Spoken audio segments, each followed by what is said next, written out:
What's up, wrestling fans? I'm Markomac, and you are watching AEWFans, and I am joined by everyone's sexy Canadian, Jordan. How you doing? What is up?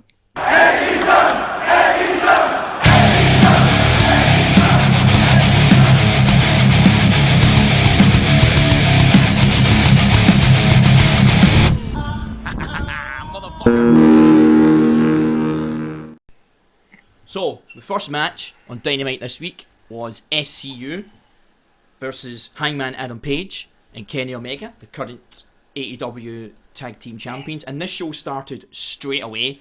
There was no intros that we got to see anyway. There was no intro to Dynamite. There was no ring entrances. This was in the ring and it was ready to go.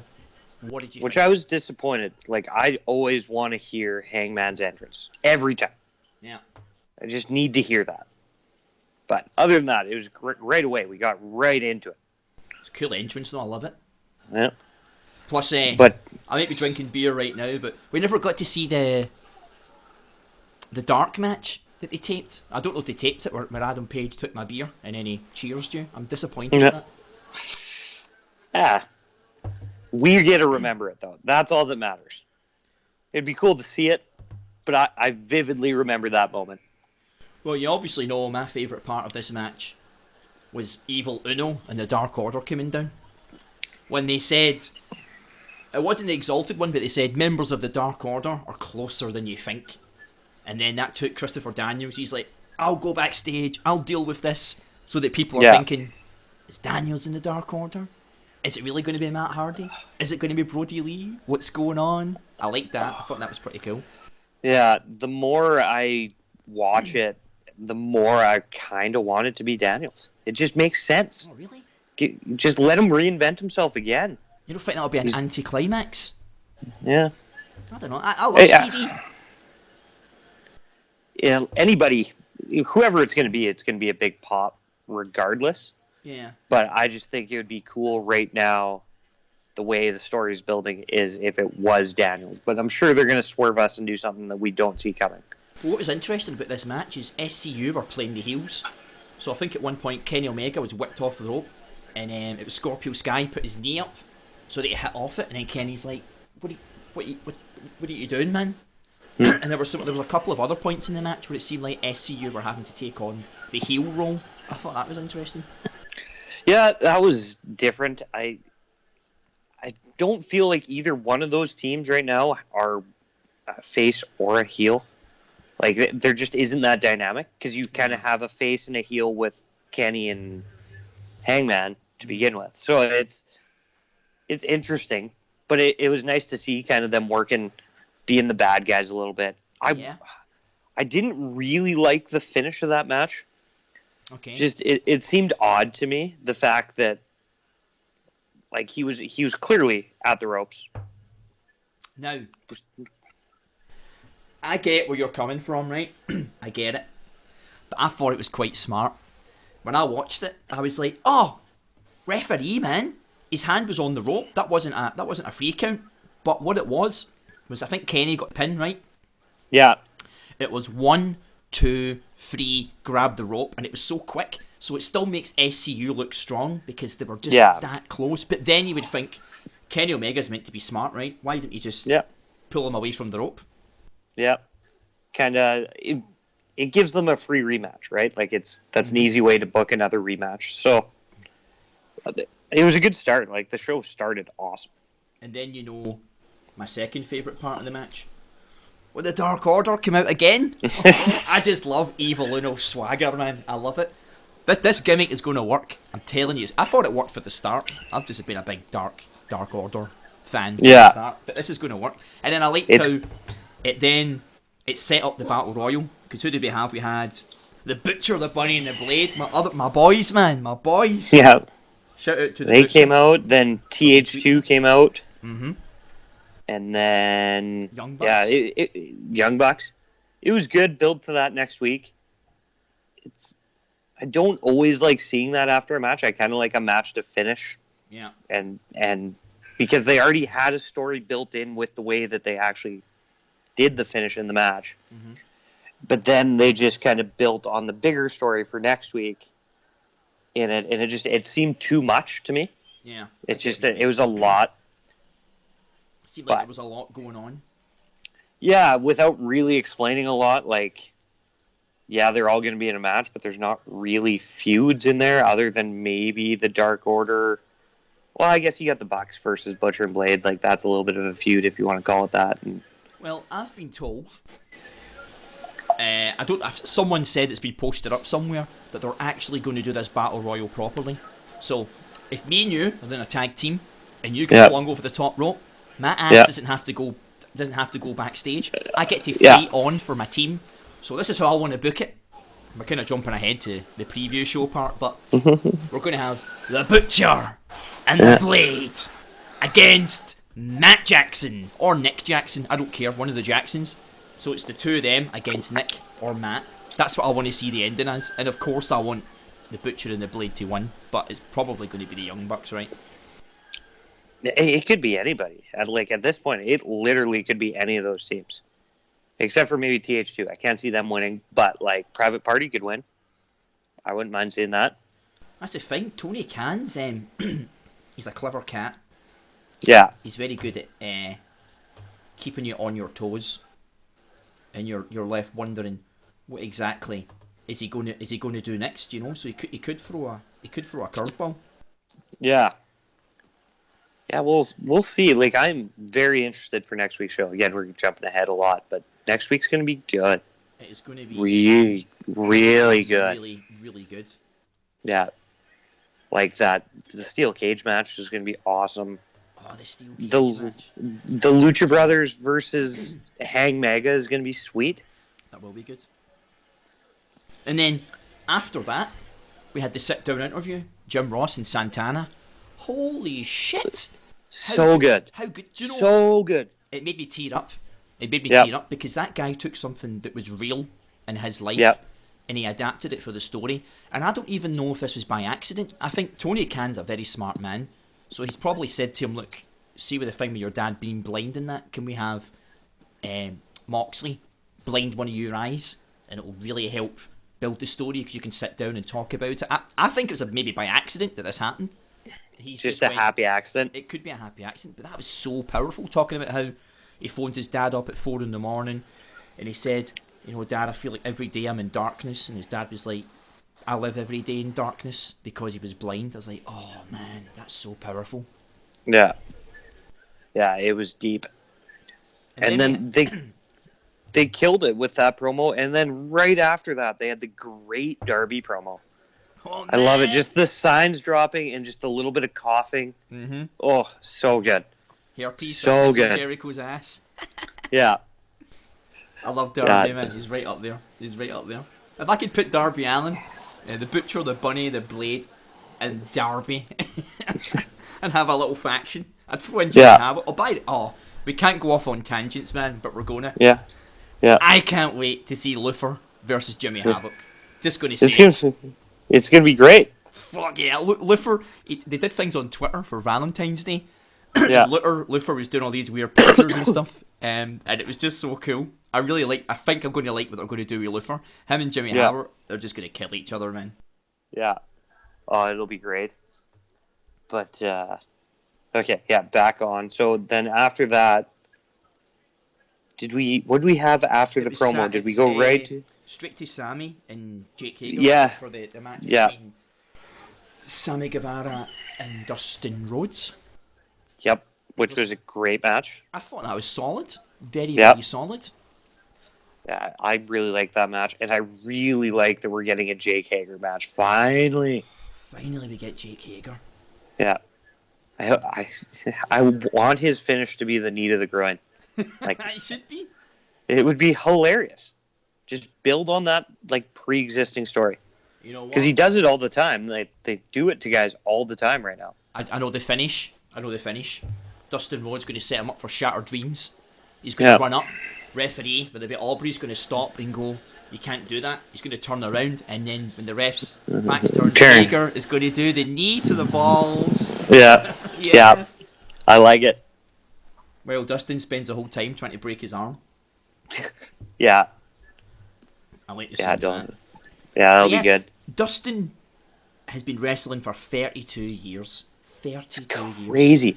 Sammy And Guevara's 23, 24. That's crazy. 27, I 26. believe. Is it 27? 26, Even 27. then, imagine man's been wrestling longer than Sammy's been alive. Yeah. That's crazy, man. That's crazy. Well, and truth be told, he looks as good now as he ever has. I think he looks better. Yeah. Genuinely do.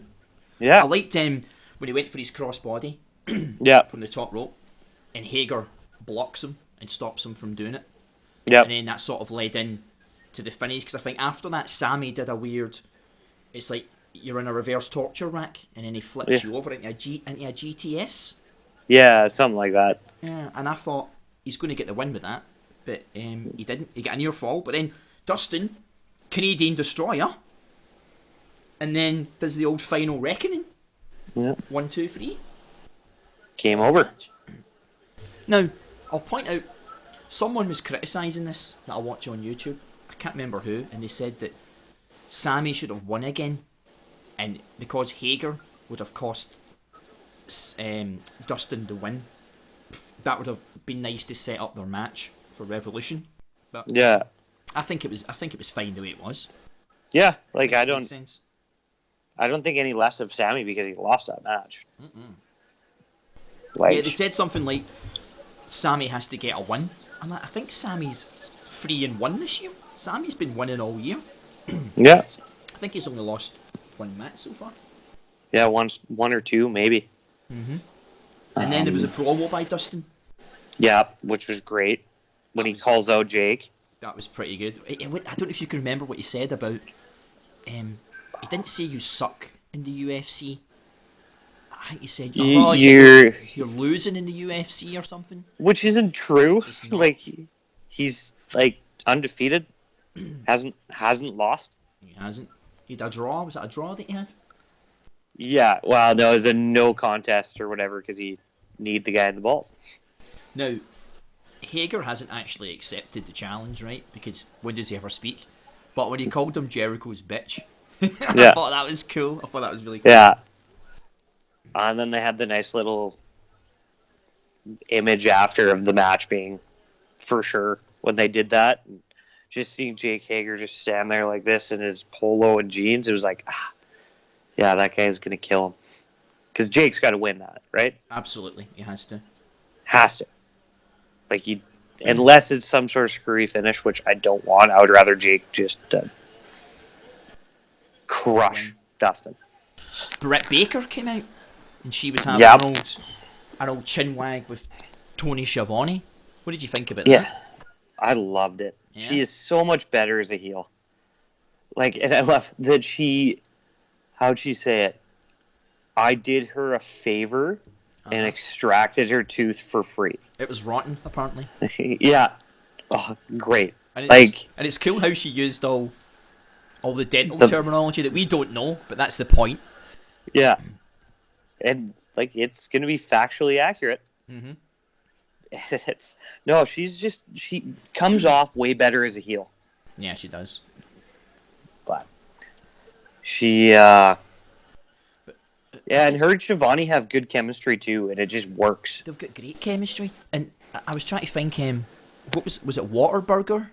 Do you know what that's? Whataburger. Yeah, I don't know much about local American food joints.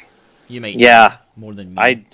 I know a little bit. It's just like a fast food burger chain. I don't know. It's supposed to be good, but I have no idea. Maybe they have one in Denver, but I thought it was maybe a Texas exclusive. I don't know. We can try it sometime. We'll find a way to try it out. We'll figure it out. But her promo was absolute mint. She got genuine heat, heat, and and apparently it's come to light that Tony Khan had given her some bullet points, and I think it was one of the Bucks who'd also given her some bullet. No, it was Cody Rhodes had given her some bullet points. I think Cody may have come up with the Whataburger line, but she did everything on her own. She took the bullet points and she just did it. She took them and she made the promo. It wasn't like she had to rehearse a script. I thought that was really, really good. You got to applaud her for that. Yeah, that's like the fact that she did that on her own But these people are so creative. You just have to let them figure it out, right? Absolutely. Like, have a direction that you want to go, but just let them go, okay, you want me to be like this, so if I do this and this and this, it should get me there. Yeah, just don't. If you're trying to remember something word for word, you're going to mess it up. Yeah, and again, for it's sure. Good chemistry when she's like to Tony, stand up straight, Tony, and he's like he's standing up straight and all that. That was really cool. And she did. I think did she diss Riho again? Riho. Did he diss her? Maybe again. I don't know. I can't remember it all. I can't remember it all. But it was very impressive. And then that led us into Riho versus Nyla Rose for the women's championship. So good. So it was right. Like, Nyla should have won that to begin with, probably. I know. I said this on I think it might have been one of my previous videos. It's wrestling, man. People need to get their fingers out their ass. Oh God! You know what I mean? Who cares? Who cares? Exactly. If what someone chooses to do or whatever, it's professional wrestling. Marco Stunt's a tiny guy, and he's in there going pound for pound with Jericho for a little bit, and other big guys. And people complain about that as well. But man, just give it a rest. It's professional wrestling. Just sit back and enjoy. Just enjoy it. Enjoy that's the all it is. And And I did enjoy that. That match was awesome. Riho started off before the bell. She jumped her and started pounding in. That was like, made it look like she knew she had to get the upper hand somehow. Yeah, she did. Right. She was all over her. But then it didn't take Nyla long to take control of the match. Yeah, she kind of figured it out right away, and then how it should be, she kind of looked dominant for most of that match. My worry is when she set the table up. I thought, holy shit. Now, what's funny about this is when Nyla set the table up, Riho ran across the apron and she ran across the table and used it as a walkway to drop kick Nyla Rose. When this happened, it cut to a commercial break in the US and in Canada. If you weren't watching on Fight TV, it cut to a commercial break. But if you were watching on Fight TV, the signal, Rehaul kicked the signal out the camera, so we lost the signal, and I was losing my shit. I was losing my shit at 2 in the morning, and I'm going to insert a little clip because I recorded myself losing my shit, so you'll see that. What the hell, Rio? I stay up to 2 in the morning to watch All Elite Wrestling, and you knock the signal out? Come on, fix this, man! Fix this! Yes! I told you Nyla was going to do it. Yes! That was an amazing match. The best match that Riho's had so far, and the best match that Nyla's had. Yes! Beast Bomb! 1, 2, 3. Dude, I was so angry. I was like, what the fuck's going on, man? What the fuck? I'm not going to see the end of the match. I was raging, dude. I was so upset. When you were texting me trying to explain that, I was like, what? No, it's like everything's going. I thought our feeds were all different and stuff. I'm like, no, like, I don't know what you're talking about yet. And it was a very physical match, and Nyla blocked the 6. She blocked the 619 at one point when Riho went for that. And then she did, holy shit, that top rope Death Valley driver. I swear, Riho was dead. I thought she was genuinely dead. I thought that's it. She's dead. She looked like she'd been killed. If you watch the replay back, she's just kind of like this with her neck, and I thought, oh man, good God Almighty, they've killed her. Can't remember. And then Riho, man, she did 2 Snapdragons. 2 Snapdragons on Nyla Rose. What the fuck? Crazy. And then again, like, people are complaining about the other thing going on with this, but people watch that and go, yeah, no, that could happen. Well, I don't think so. Because they're telling, if I try to open this beer, they're telling a story. The story was, I think Nyla Rose went for the one-winged angel, which is Kenny Omega's finisher. So Riho was like, you want to try and do Kenny's moves? I know Kenny better than you, and then she did the two Snapdragons. I didn't see anything wrong with that at all. I didn't see anything wrong with that whatsoever. Yeah, like they look good, and that's all you want. You just, like you say, it was entertaining. Like you could believably see the fight in Riho, knowing she had an uphill battle, and you could see the dominance of Nyla, and Nyla gets to win, which she totally deserved. Yeah, because Rehaul, she wriggles out of the Beast Bomb. She wriggles out of it, and then she somehow does a Northern Light suplex on Nyla, and I'm like, hell, man, they're really going hell for leather here. And then somehow she gets into position and she does her foot stomp, or the coup de grace. Yeah. And then Nyla kicks out at one. I was like, oh, dude. Nyla's like, I ain't taking no shit here. Yeah. And then after that, she goes up to the top rope. She does another double stomp. And I'm thinking, Nyla's losing. They're actually going to let Riho beat her. And then she goes up and she does a third one. And I genuinely said to myself, that's it, man. Just suck it up. But she gets her, I think she got her foot on the rope. And then that broke it. And then Riho goes for the double knees. Nyla gets the spear. The spear itself didn't look that bad, but Riho's neck just snapped right. Oh, it looked bad. Like it looked like it wasn't comfortable. Let's say that. Not at all. And then after the spear, Beast Bomb, 1, 2, 3. It was all over. Did you get to? You didn't get to see the stuff backstage, did you? Because you cut. I could see it, but I couldn't hear it. So I don't know what was said.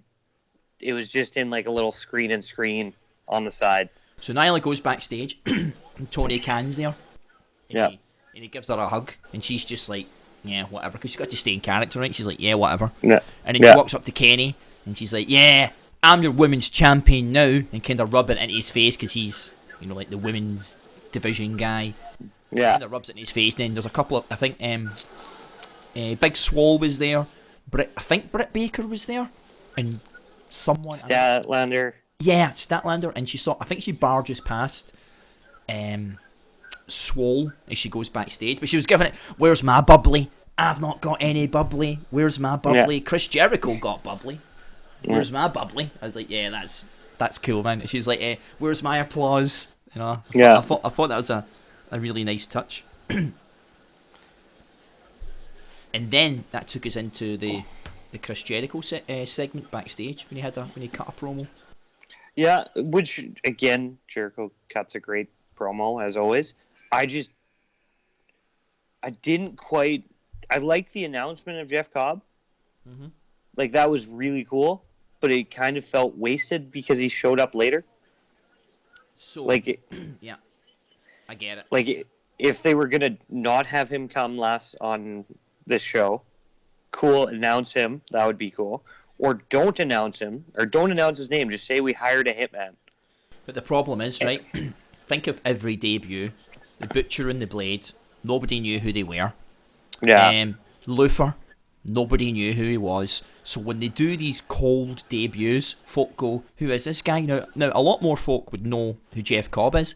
But I'll tell you, mate, I didn't know who he was. I've never heard of the guy. And I'll be honest, I've never heard of him. Only once I seen some of the clips, I went, I've seen him that guy. Ring of Honor, and he's done stuff in New Japan.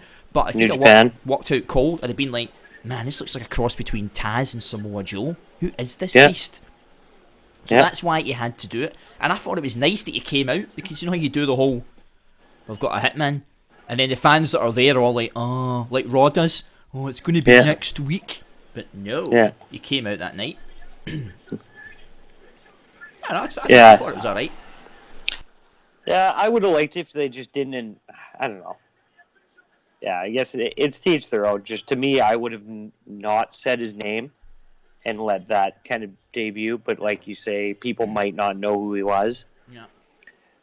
Or announce his name, but don't have him come out the same night. Have him just there the next week so people can go and like they know the name and go and check out some of his shit and be like, oh, that's just me. They tried something different. Yeah. And then after that, we had MGF versus Jungle Boy. And Brandy comes out on commentary. And I thought it was a nice touch because she's not Nightmare Brandy anymore, and she apologises to Excalibur for being a bitch. Yeah, yeah. I thought that was cool. And was it MJF comes out and he's like, "Yeah, I can take this, kid. Don't worry about it." So he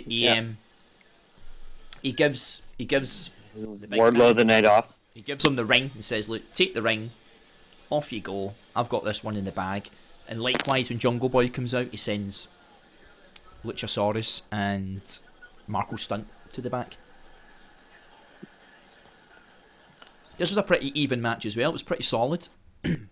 Yeah, there's one sequence in the middle of the match where they were both just like reversing and pinning and kip ups, and it was like, wow. And then you think about it, these guys combined are under 50 years old. Yeah. Like, that's crazy. And look how talented they are.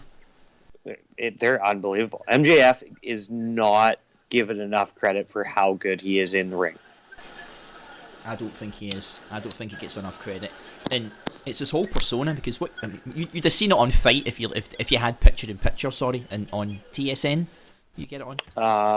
Yeah, it's TSN.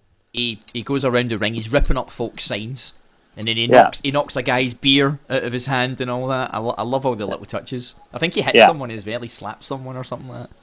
Perfect. Just get the guy more heat. And then, when you think that the match is going to be even keel, Wardlow appears from the side, from the sideway, gives him the ring, gets the ring, and then he whacks him in the face, and then that's it. It's the old 1, 2, 3. Oh, the double cross. Sorry, he does the double cross. He does. So he goes the other way, right? Yes, I believe so. I'd have to check some footage. Okay, but I believe even Jim Ross might have made reference to that, or Excalibur. Yeah, I thought someone explained that it just because it doesn't look right, but it's not that it looks bad. It just doesn't look right. Yeah, it doesn't. It looks good though. He does a good version of it. His first one he botched, right? But that one was good. I thought he did a good job there. Yeah. And then I wanted to see the altercation between Luchasaurus and Wardlow. I wanted to plant a little seed for a match later on. They kind of did it. I think they could have done it a little bit better.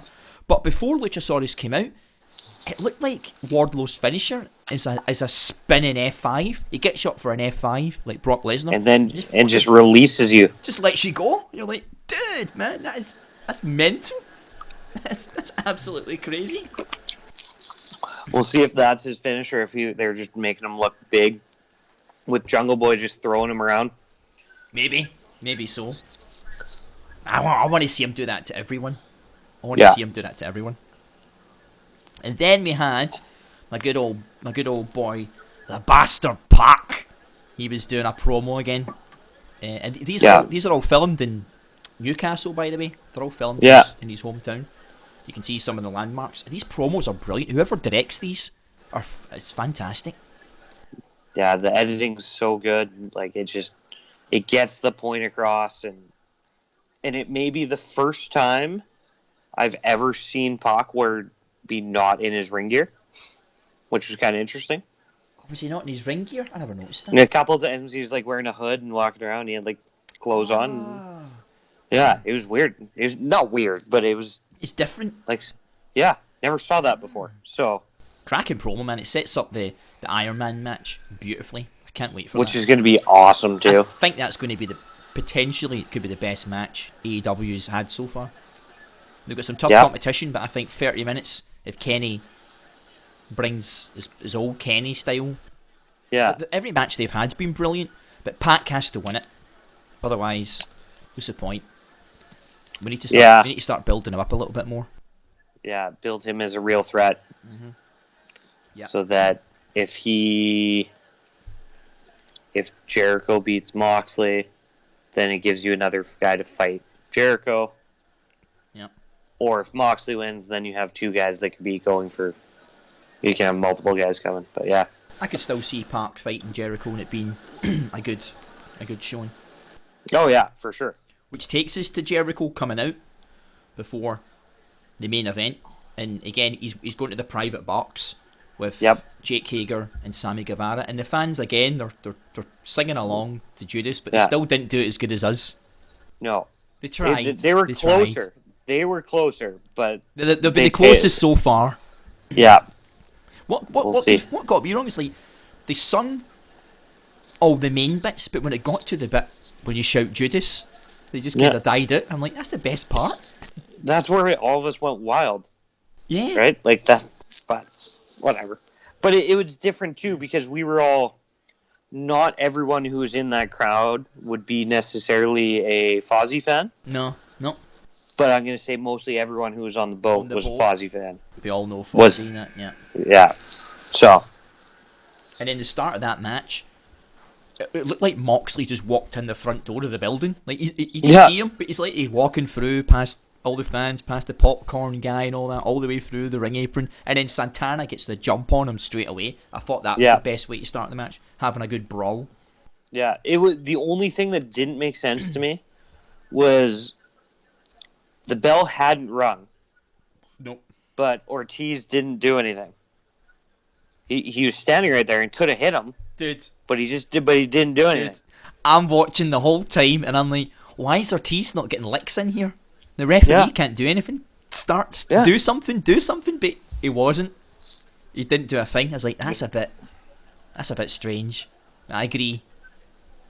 Yeah, it was odd, but then the match again was really good. Mm-hmm. The frog splash spot was good. Like, I'm gonna test your memory here. How many days since Santana's last singles match? I'm gonna just ballpark guess here, like because I honestly wouldn't know. Take a guess. 640. It's 457, so not bad. Yeah. It's still a long time, man. That's over a year. That's Excalibur. That dude knows everything. Yeah. Is there anything Excalibur doesn't know? Yeah. And I liked the story of this match. Santana was only doing one thing, and it was going for Moxley's other eye. Mm-hmm. All he did was trying to blind him. He was going for his other eye, and that was it. That's all he cared about. Yeah. And then they did that spray, whatever the spray was, or whatever, or the alcohol Ortiz, in his eye. When he takes his he's got his wee hip flask. Ortiz has got a wee hip flask, and he takes his wee hip flask, and then he spits the booze in his face. That was cool. Yeah. And then, because where'd they go from there? They did that spot, and then they both battled, and they were both blinded because Moxley went at Santana's other eye. Yeah, and they're like stumbling around, and then that's when he sort of... He just catches him and then hits him with the paradigm shift or the death rider, whatever you want to call it. It was that was pretty cool. So do I. Paradigm shift is cool, but the death rider just sounds more badass. It sounds better, doesn't it? Yeah, because that's what they call it in New Japan, is the death rider, right? Yeah. And he comes out and he's the death rider. Yeah. I don't know how long they're going to milk this eye patch for, but I actually quite like it. I like that he looks like Snake Plissken. Yeah. Call me Snake. Call me Snake. Call me Snake. Yeah. This is where I cut to a clip of Snake Plissken. Call me Snake. Yeah. Call me Snake. Call me Snake. Yeah, no, I don't mind it. I just like it. Maybe get till Revolution, like at that point. But then after that, I think they can ditch it. He can do actually my eyes okay. Jericho's like, oh, you like bastard. come out like that. He has to do that, right? Like he has to be wearing the eye patch, and then he just takes it off and be like, "I'm fine." There's one other criticism to close the show. They do the beatdown on Mox. Big Jeff Cobb comes out. All of that's fantastic. But Tour of the Islands is so cool to watch. What a move, eh? What a move. I thought he was going to do like I thought, is he going to do an end of days? But it was kind of like, because he gets some torque on it. Yeah. But we have to go back to the criticism that we give WWE. Baby faces have no friends. Yeah. No one came out to help Mox. Where was Dustin? Where was Darby Allin? Well, Darby Allin's... Yeah. See, that would make more sense, but I understand the Mox not having friends. Yeah. Because he does, so that makes a little bit more sense. But the whole, Dustin could have came out anyone who has a problem with Jericho could have came out, but it was. I didn't mind it. I loved Sammy's 630 though. That looks so good.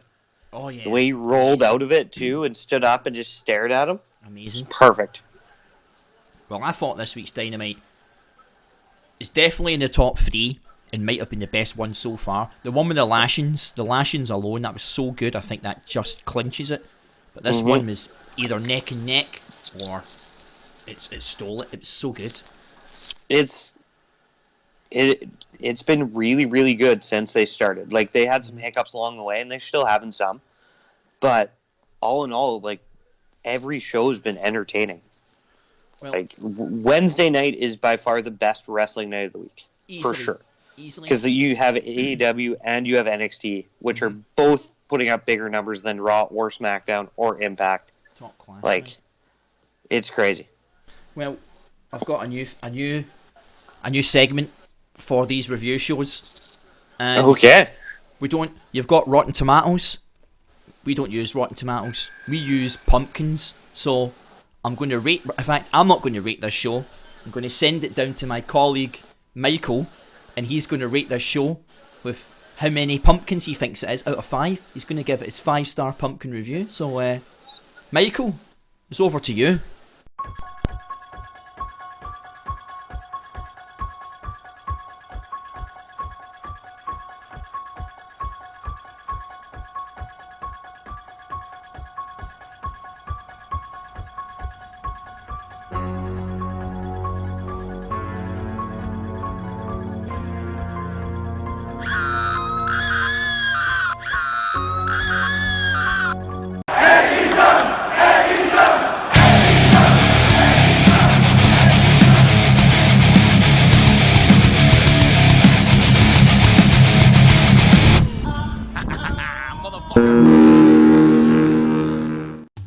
Thanks everyone for watching AEW fans, and please make sure you like and subscribe, because if you don't,